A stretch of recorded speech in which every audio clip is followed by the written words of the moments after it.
السلام عليكم ورحمة الله وبركاته. إخواني الكرام، أتمنى أن تكونوا بخير وعلى خير.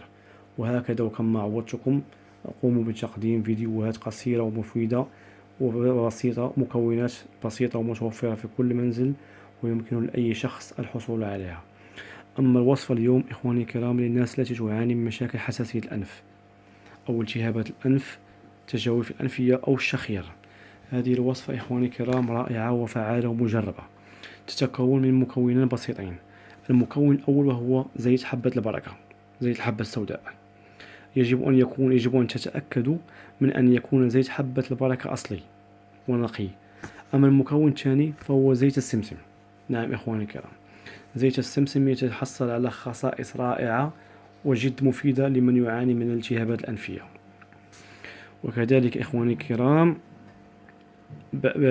يتم إدخال بعض الإضافات لهذه الوصفة، وهي عبارة عن شرب ملعقة من زيت السمسم كل صباح على الريق طول مدة الاستعمال. وكذلك لمن يستطيع التحصل على زيت النعناع الأصلي، فهو يساعدنا على فتح المسام الأنفية والتنفس بطريقة أسهل.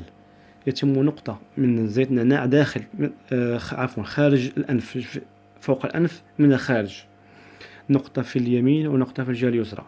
يتم الحكهم هيك بطريقة بالأصبع، سوف يساعدنا على التنفس بشكل أسهل.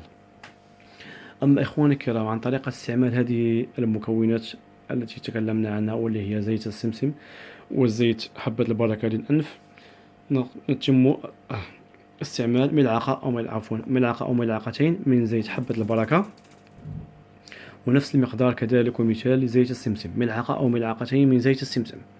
ويتم وضعهم في قنينة مثل هذه، بخاخ أو قطارة على حسب المتوفر لديكم في البيت.